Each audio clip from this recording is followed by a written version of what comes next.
Hey guys, welcome back to my channel. Welcome back to Thrive with Stride. I hope you guys are having a wonderful weekend.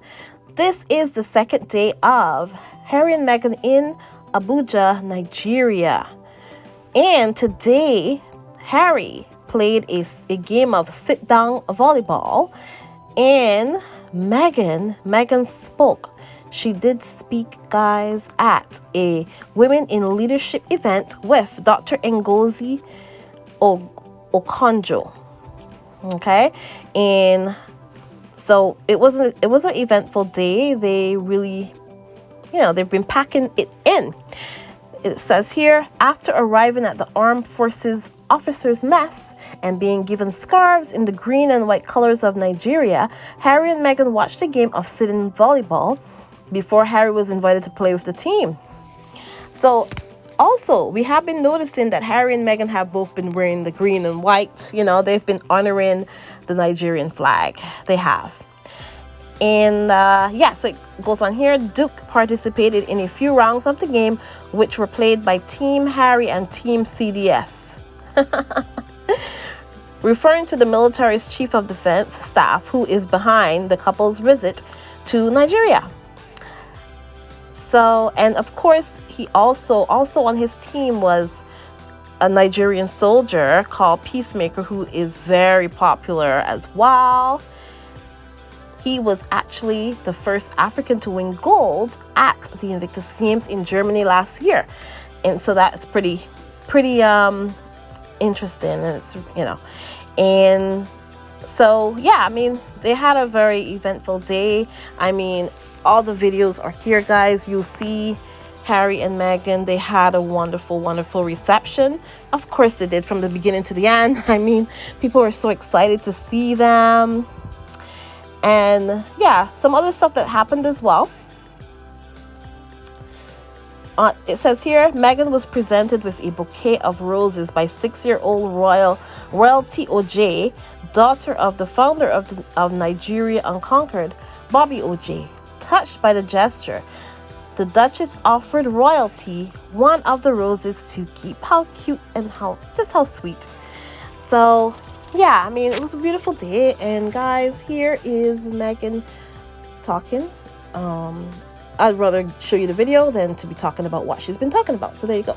Here's the video. And guys, please remember, like, subscribe, and share. And I will talk to you guys in the next one. I'll be back when there's more. Bye, guys. To be a Nigerian? Well, firstly, thank you all so much for being here. I'm just flattered and honored and inspired.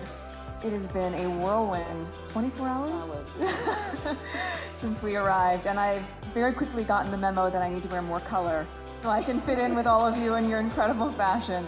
Because now Black young girls, Black older girls can look to see and say, if she's done that, I can do that.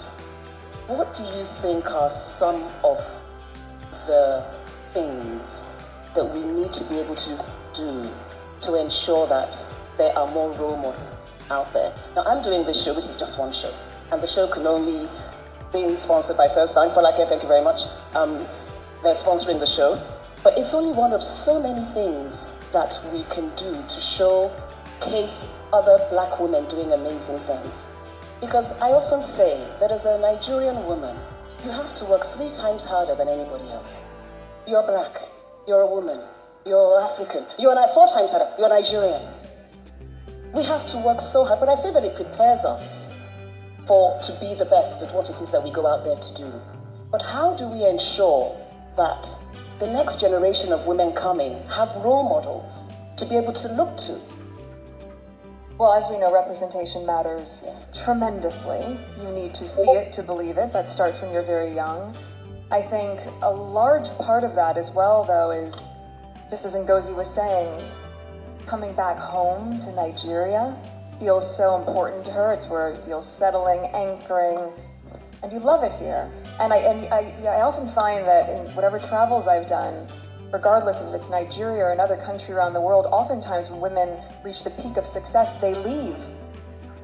But you need to come back home You need to at least be a familiar face for the next generation to say, oh, she looks like me, and I can be that.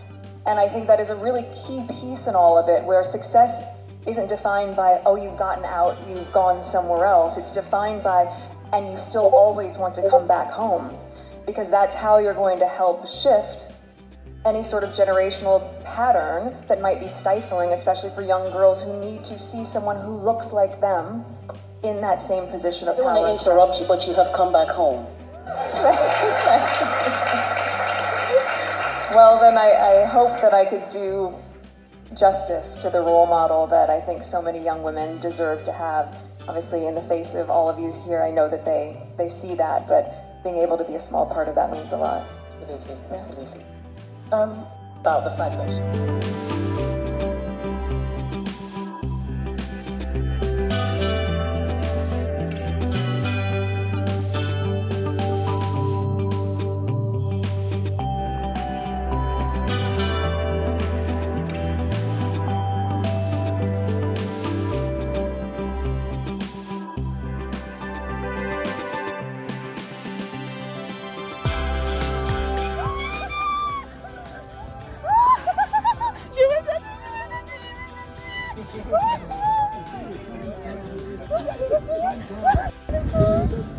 announce the arrival of our special guest, His Royal Highness, the Duke and Duchess of Sussex.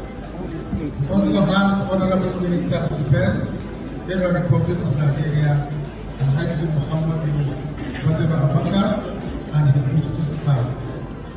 We also have But if you find it's not, I'm okay with it. So that's, we have to be the best.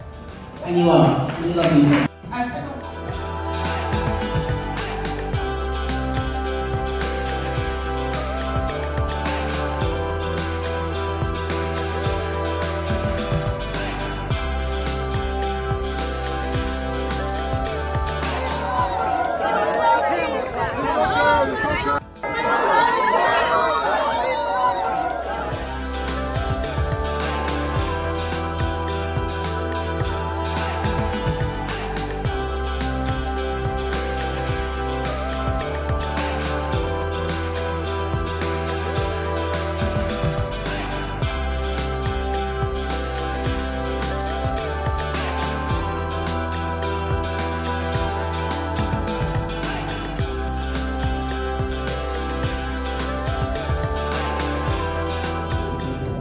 to the Prince.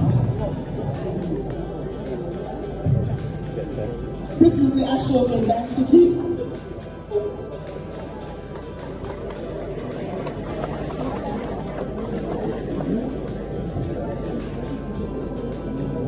Also at the top.